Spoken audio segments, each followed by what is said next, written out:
Ayaka,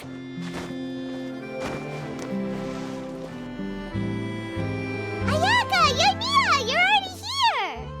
Good morning. Xavier said yesterday afternoon went well. Yeah, and how about you, Ayaka? What were you up to yesterday? After we split up, Ayato went to see Udex Nervillette at the Palais Mermonia. I was originally thinking of going with him, but he said he could manage it himself. He told me to go see the sights around Fontaine and to enjoy the local culture. So I rode the aqua bus with Yoimiya and visited the opera house on Aranias Island. Yeah, you wouldn't believe what we saw there! 2 mechanical puppets that were dancing together! You've already seen them, right?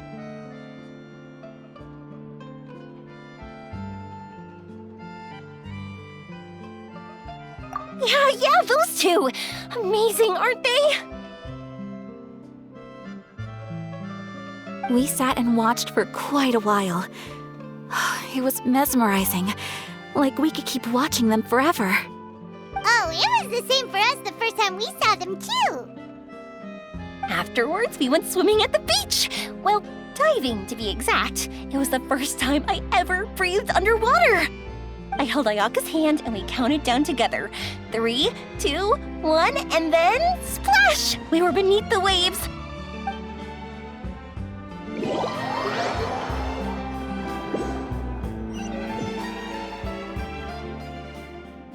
At first, I didn't dare to open my mouth. But once I couldn't hold my breath any longer, I decided to take a big breath in. Turns out the water wasn't as salty as I imagined. It didn't really taste like anything at all. Before I knew it, I was breathing like normal down there. It was an amazing feeling. Ayaka said I was too nervous and needed to loosen my grip. She got used to everything way faster than I did. I knew that the Traveler could do it, so I had no doubt we could do it too. That helped me feel at ease as soon as we dove in. The underwater world in Fontaine truly is beautiful. I love seeing the romaritime flowers blossoming underwater, like little candles lighting up the streets at night. Yeah, and there were so many creatures that we've never seen in Inazuma. Like those fish that shimmer like a sword blade. Whoosh! Oh, and those big fish that call when they see people. Ooh. Oh, you mean Hunter's Rays and Blubber Beasts! I just love the name Blubber Beast. Just wait till Pops and the others hear about this. They probably won't believe a word I say.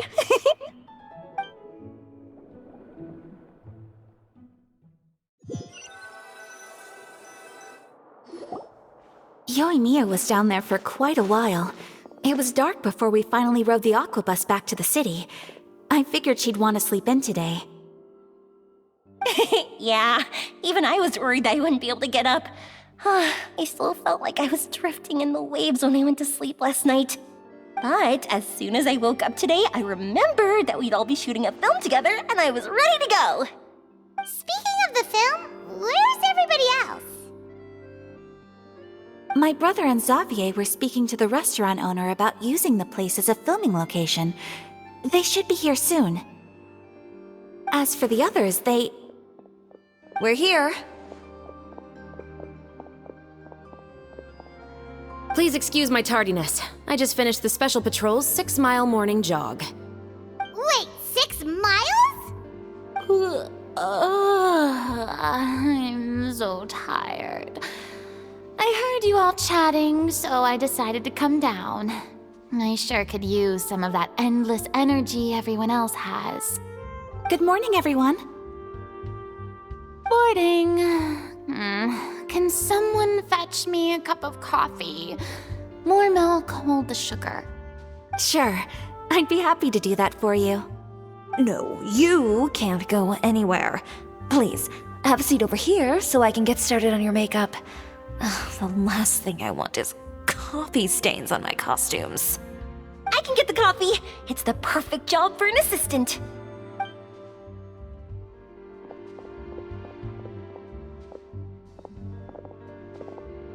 So much energy. Seriously, what's her secret? Oh, Yoimiya's always like that. But you sure look exhausted, Farina. It's because you're not not used to waking up so early, huh? Of course not. I spent the whole night reading the novel from cover to cover, marking sections that either need to be omitted or adapted. Wow, Paimon didn't expect you to be so thorough. Well, I was the biggest star in all of Fontaine after all. It takes more than just a pretty face to earn a reputation like that. I know how to get serious when the situation calls for it. I went all out when I was acting as an Archon, so why wouldn't I do the same for my own life? Here's your coffee, Director Farina.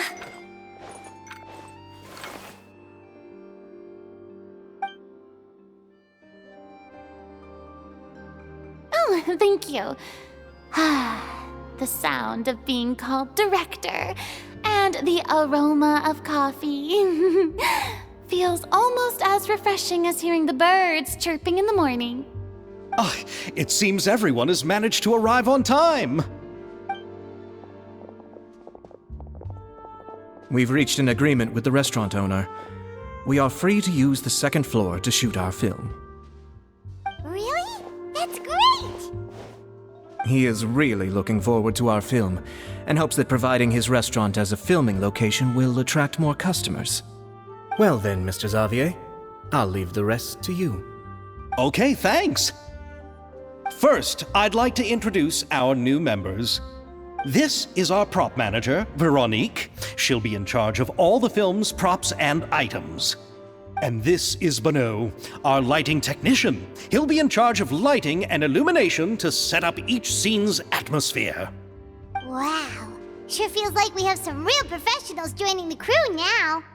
First of all, please allow me to first express my sincerest gratitude to everyone in the crew. When my investor informed me yesterday that he wouldn't be able to provide the funds, I really thought that this was the nail in the coffin for this film. I had no idea that I'd find so many people willing to help me on such short notice.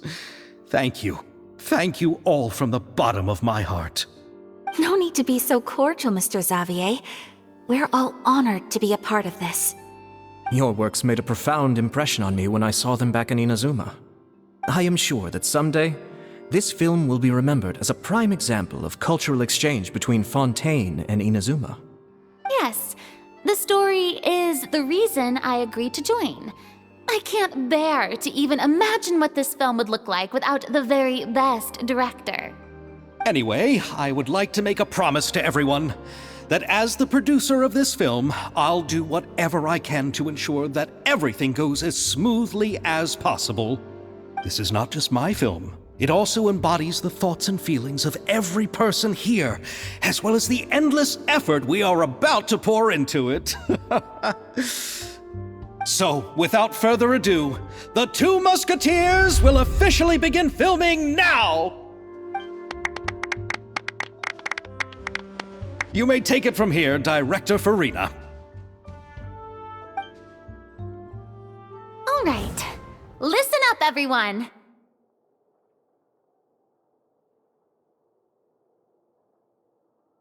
The first scene takes place when the two young musketeers are living at the Baron's home, still unaware of all that is about to happen to them. We'll need props and lighting to set the scene. Our lead actors can go get their makeup done, and extras, please take this time to go over your positions. Whoa, seems Farina's really kicking things into gear as the director. Is everyone clear? I don't want anyone traipsing around the set like umbrella finches. All right, cameras will start rolling as soon as the set is ready. Let's make a film that'll make some serious waves in Fontaine. Not the kind of waves that drown people. I mean, the good kind of waves. Seems like she's still a bit traumatized by that. Anyway, let's go see if there's anything we can do to help.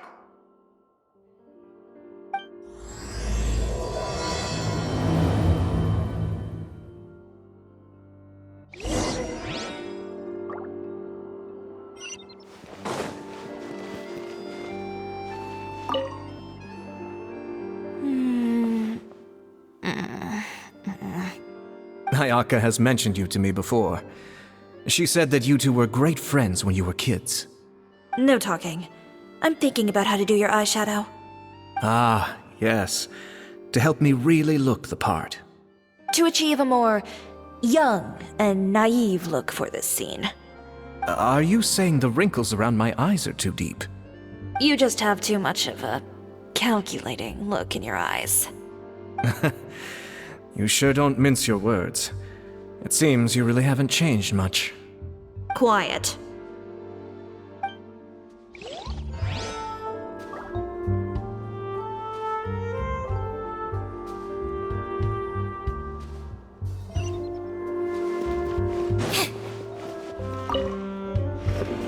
How about here? A little more to the left. You got it. Hey, Yoimiya, do you need a hand? No, I'm fine. You know, doing the lighting is kind of like designing a fireworks show.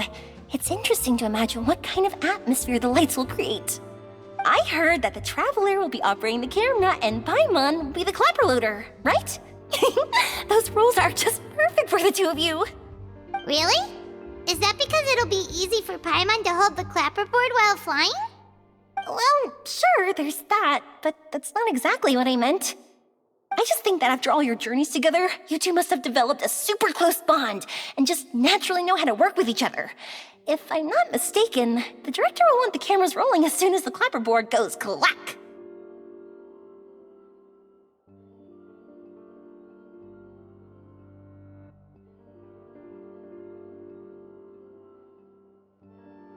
Oh, I see! It's amazing to see the magic behind filmmaking. Yoimiya, we need lights over there, too. Oh, on it! I've got to get back to work. Chat with you later. Oh, it's exciting to see so many people working together to bring the film to life. Seems like Yoimiya's really getting into it. But she was right. We do have a super close bond, don't we? Paimon's really happy to hear that.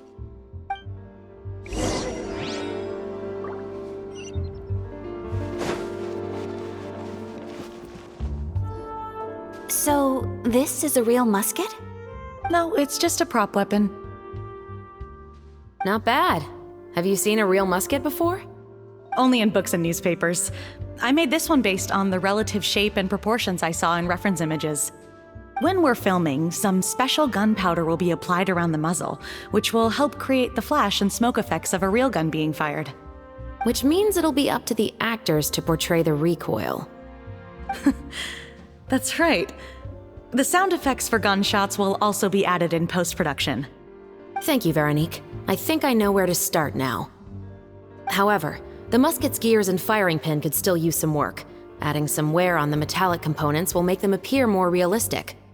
Also, be sure to rub the muskets with some oil each time before we start shooting. That'll give the impression that the firearms have been well maintained. Good point.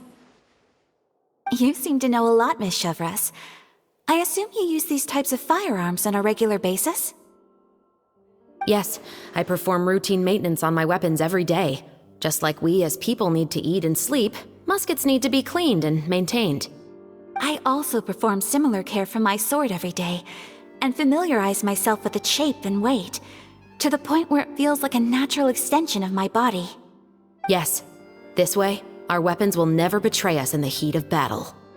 Yes, well said. It seems we have the same philosophy on this topic. Oh, sounds like they found a common interest to talk about. Though these props differ from the muskets I use, I can still give you some pointers. Good. I look forward to your instruction. First and foremost, never point the weapon at anyone, regardless of whether it's a real or prop weapon or whether you're holding it or it's on the table. This holds for any time when you're not actively engaging an enemy. Okay, understood. When aiming the musket, extend your arm so that it's level with your shoulder and use your eye to look down the weapon's sights. Like this? Not bad. Now, try saying your lines. This is the end of the road for you. Good. Now turn your body a little. That way, you'll give your enemy less of a target to work with. And relax your shoulders. Here, allow me to demonstrate. This is the end of the road for you. Huh. Excuse me, Miss Chiori. Director Farina, there's something I wish to discuss with you. Oh? What is it? Like this? Yes, much better. What do you think? I do see your point. But are you sure you wish to do this? I believe it would be most fitting. Well, if you insist. All right, I understand. Miss Ayaka, Miss Chevres, could the two of you please come over here? Huh? What's going on? Are we gonna start filming now? Let's go see. What is it? I have a question for you, Miss Chevres. Would you be willing to play the role of a musketeer? What? To clarify, I would like to turn over my role to Miss Chevres. But brother... Don't worry, Ayaka. I actually view this as a good thing. I was becoming troubled trying to set aside some time to speak to the staff at the Palais Mermonia. I would like to have some conversations about the cultural exchange between our two countries, and I've heard that the bureaucratic process here can get rather complicated. Now, I will be able to focus on my work. Besides, you also know that I'm not really one for public performances. Are you really sure?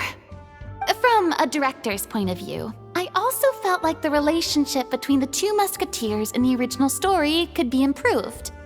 The older brother in the story plays the lead role with his overbearing character, but this causes his character to overshadow that of his sister, and the theme of the two supporting and relying on each other isn't conveyed very well. But if we were to change the siblings to two sisters of a similar age, then that aspect of the story might come through more clearly. Also, I've seen you instructing Ayaka. That cold and dignified personality is exactly what we need for the older musketeer. Of course, even with all these insights, the decision should still be made by Miss Chevres. Chevres mentioned that she really likes the story, right? Paimon bets that she'll take the role.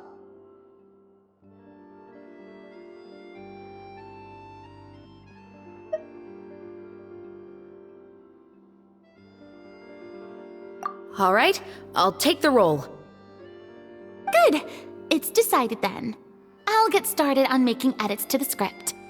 We'll also need to make some immediate adjustments to the lighting, props, and costumes. I have a feeling that our adaptation will be even better than the original story. You're doing a great favor for me, Miss Chevres. You have my gratitude. Don't mention it. I like this character, so if anything, I should be the one thanking you. Well, since my brother is the one who brought up the idea, I suppose there's no need to worry. Let's go, Miss Chevres. I look forward to working with you. Please, just call me Chevres.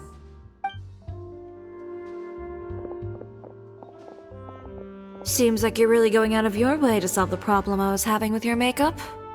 Surely you jest, Chiori. I assure you that I was mostly motivated by a desire to spend more time on formal business. Oh, come on. You really think I'd buy that? According to what I've heard from Ayaka, her brother is someone who can juggle 10 different matters at the same time. I'm sure you have other reasons for backing out. Perhaps. Ayaka always said she wanted to go out and see more of the world, just like the Traveler. But I feel that she needs not only to see other nations, but also to make some different kinds of friends. I think it would be harder for her to make new connections with me constantly by her side. I would like to give her some space. All right, go on. Spoil her some more. Ayato! It's too bad you're stepping down from the role. Paimon really wanted to see you act as a musketeer.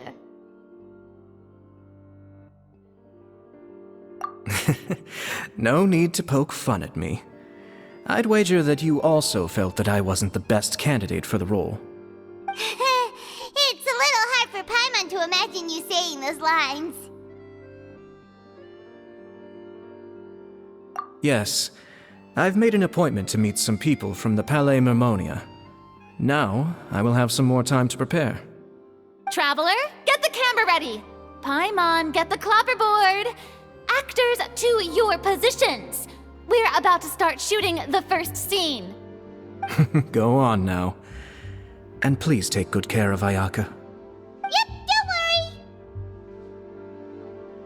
Thank you. I look forward to seeing the film when it's finished. All right, now that we're all here, let me help set the scene for everyone. The first scene takes place when our two main characters are still living at the Baron's estate. They've been ostracized and verbally abused by others in the household, but they still have no idea why. We want to capture how naive and innocent they are despite their pain. Chevris will be playing the role of the older sister, Tulip, and Ayaka will be the younger sister, Iris. Be sure to get close-ups of the main characters at the right moment. Silence on the set! Lights! Camera! Action! Let's go! Tulip, Mother's been out for quite a while now. Perhaps she went to pick some flowers on the way home. You know how she loves flowers. Iris, Tulip, I'm home. Mother! You were out for so long, we were beginning to worry about you.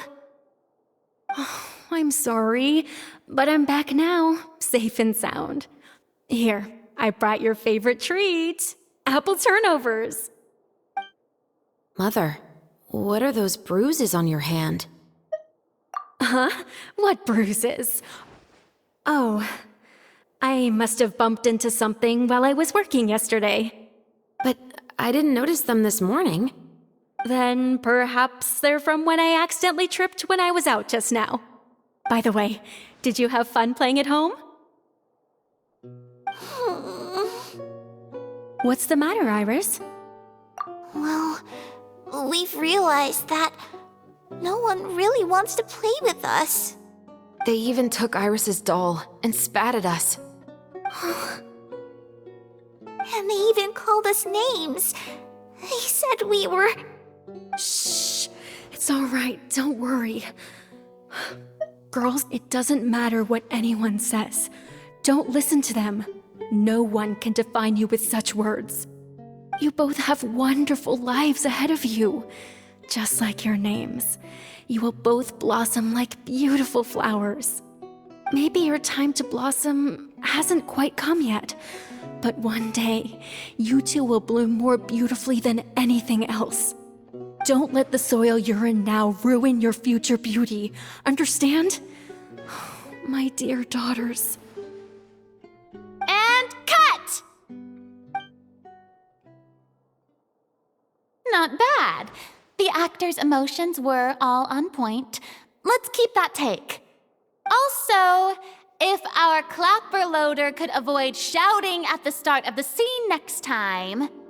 Oh, got it. Great. I was a little worried that my nerves would get the better of me. What about you, Chevris? I felt fine. The lines weren't too difficult at all. Seems like Farina must have adapted the role nicely. You two were great. I couldn't tell it was your first time acting in a film. You should have more confidence. Thank you for your encouragement. Positions, everyone! We'll move on to the next scene after we try a few more camera angles.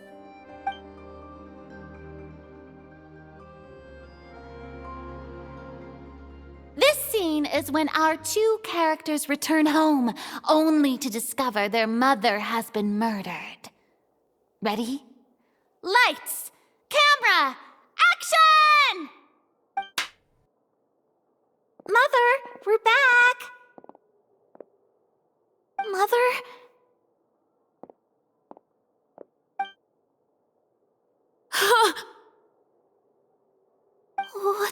Tulip? Iris, stay away! Huh? Why? What's... Mother! Mother... She's... Huh? There's poison in this cup. Huh? I could have sworn I've seen this kind of cup before. Those aristocrats. They didn't even try to cover up their actions.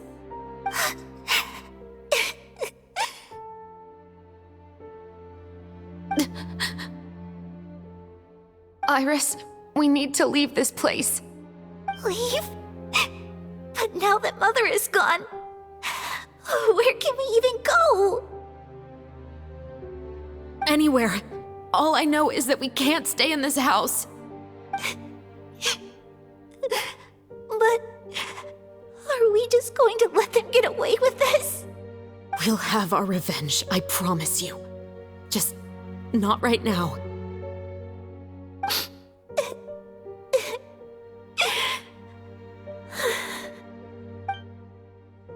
Come on, let's go. No, wait. We can't just leave Mother here like this. At least let me leave this rose with her. That's why we went out in the first place. To buy her this flower. All right. Goodbye, Mother. We'll avenge you. Someday. And cut! Beautiful! Great performance! Oh my, you're so amazing, Ayaka! And were those real tears I saw? How did you do it? I was surprised too. Thank you for the kind compliments. Actually, as soon as Director Farina said action, I told myself not to think about anything. I just felt the weight of the moment and became the character. It's quite similar to practicing the art of the sword. You clear your mind and focus only on what's happening in front of you. Ayaka's performance was amazing. Have I discovered an acting prodigy? Pipe down, everyone! We need to move on to the next scene!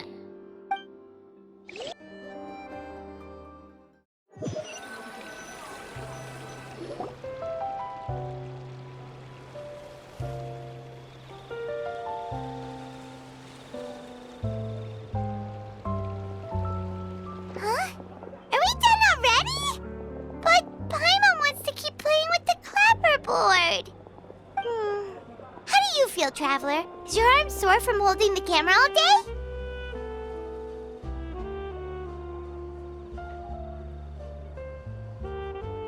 Good work, you two. You too, Shivers. You were quite the actress today. I've read this novel many times before. I have a good grasp of my character's mindset. Anyway, do you remember my request from yesterday? Oh, right! We were having so much fun that Paimon nearly forgot!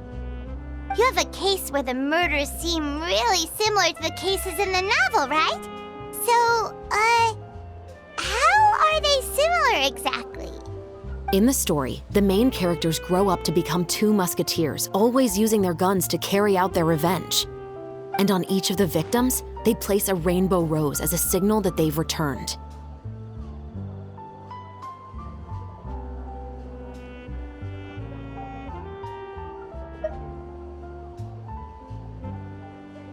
Yes, that's correct. We found rainbow roses just like in the novel. Seems like you're connecting the dots now. Oh, that does sound pretty concerning. Especially after seeing the script today. Oh, now Paimon can't stop wondering what kind of ulterior motive the murderer might have. What do you think, Traveler? You're smart. Paimon wants to hear your thoughts.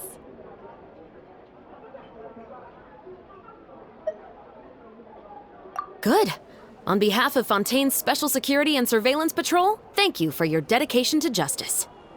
There's no time to lose. We should start investigating right away. Follow me. Huh? Right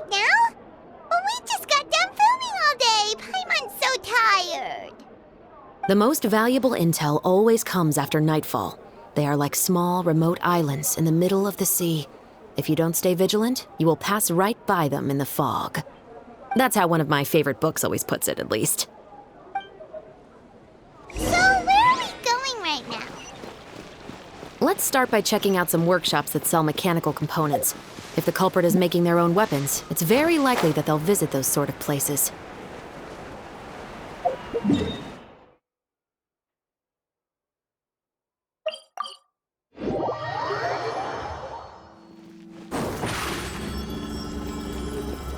Surprise!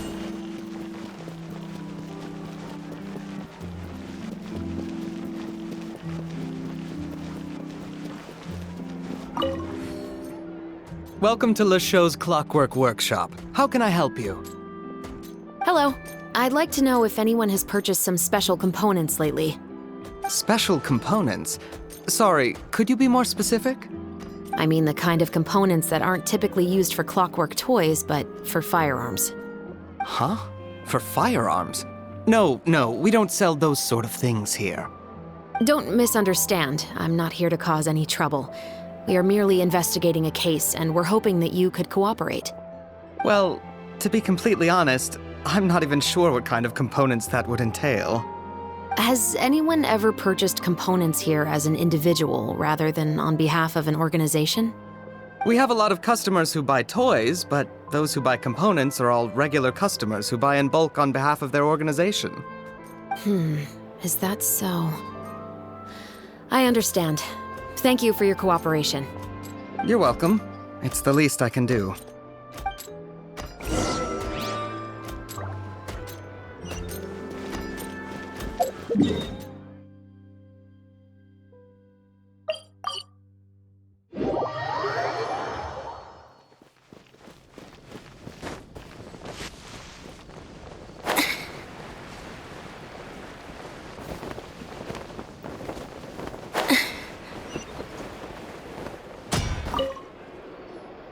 Oh, hey, Chevris. Run out of oil for your musket again? Hello, Estelle. I want to know if anyone has come to your shop recently to order some firearm components. Oh, is this another case? Let me think. I don't think so. Some people have requested that I make some prop guns for the Fontanalia Film Festival, but I refused all of those requests.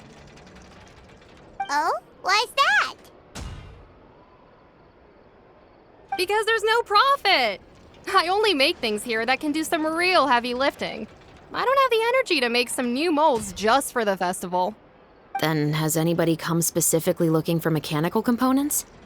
Well, I usually sell off my scrap to the Fleuve Cendre. I don't typically give them to one specific person. I understand. Thanks for your cooperation. Don't mention it. Always happy to have the Musketeers' patronage. Seems like we haven't found any leads to go off yet. Yeah, unfortunately.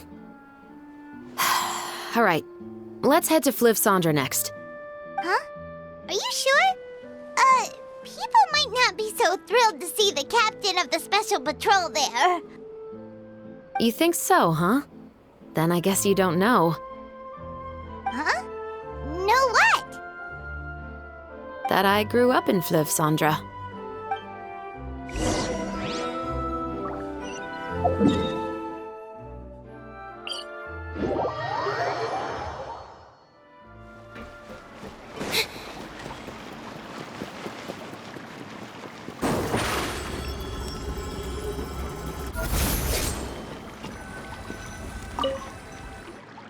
What's all this? Some broken planks and barrels, as well as some liquor bottles? Yes, but have a closer look, Paimon. Even though somebody has purposefully tried to clean them up, these are obviously marks from musket bullets. In other words, someone was here trying to improve their shot. They were using the barrels and bottles for target practice. Could it have been the killer? Your guess is as good as mine. Although many people at Fleuve Cendre own guns, few hide the fact from others. And even fewer would go to such lengths to hide markings from practice shots. Anyway, let's go. There might be more to this.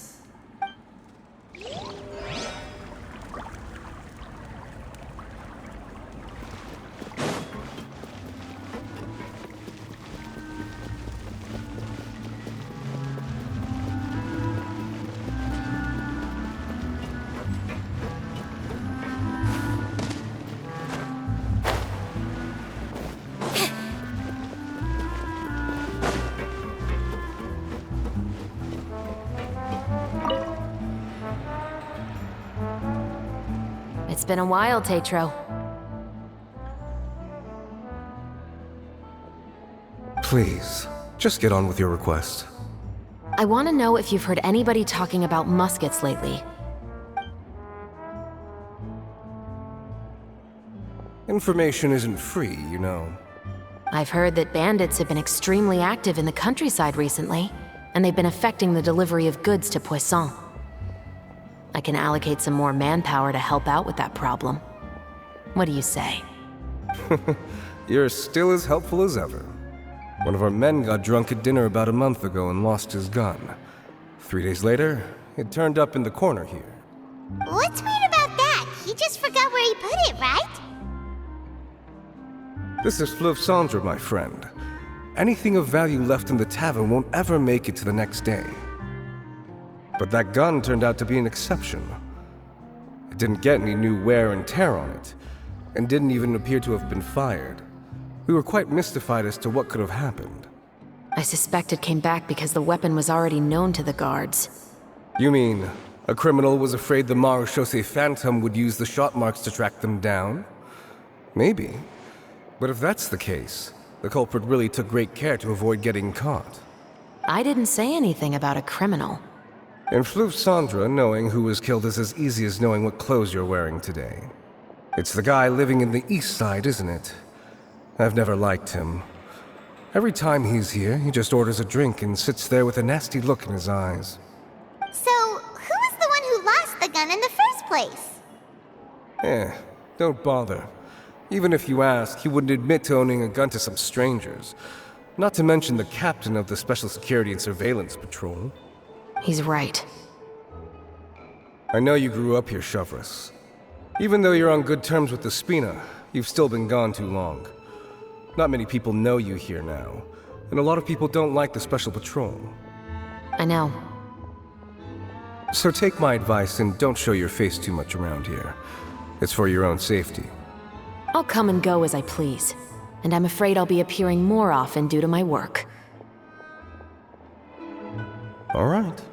Don't say I didn't warn you.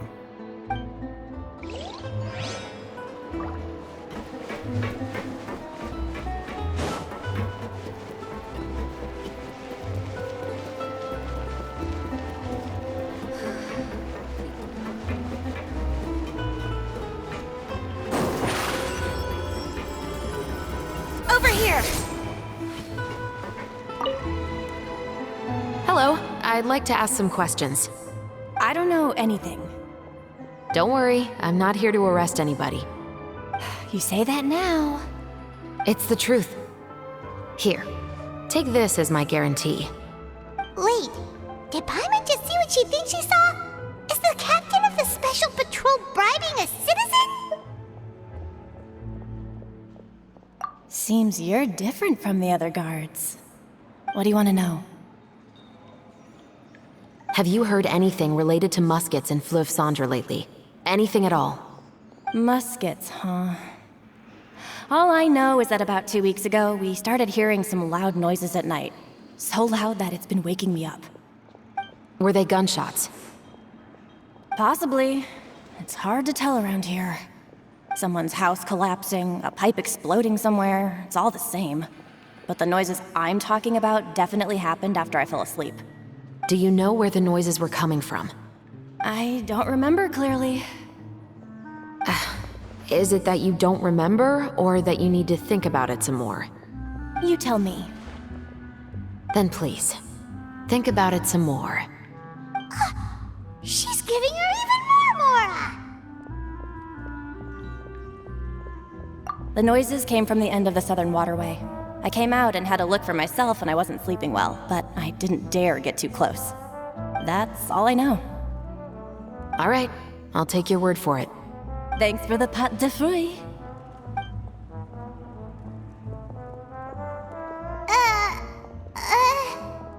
No need to be surprised. I grew up here, remember? I know how to get people around here to talk.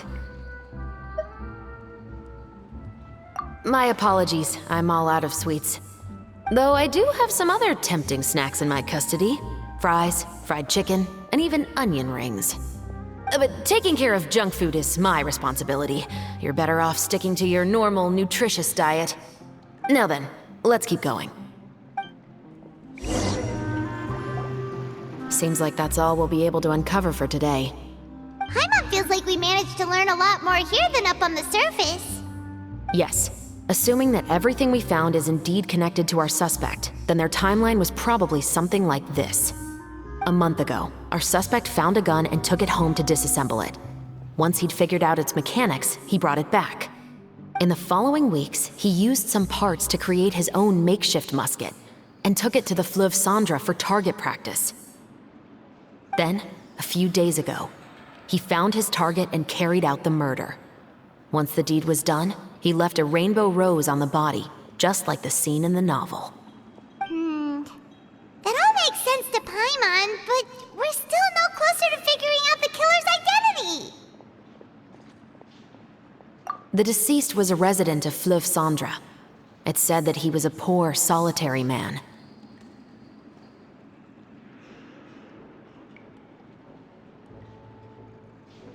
Yeah, that's also something I'm trying to figure out. If we are indeed following the novel, and there's a story behind the murder, then this murder should be an act of vengeance. But according to our investigation, the deceased didn't have any enemies. He was no saint, but no one's heard of a rival who hated him enough to shoot him dead, much less care to leave a rose on his body. What message is the killer trying to convey, and to whom exactly?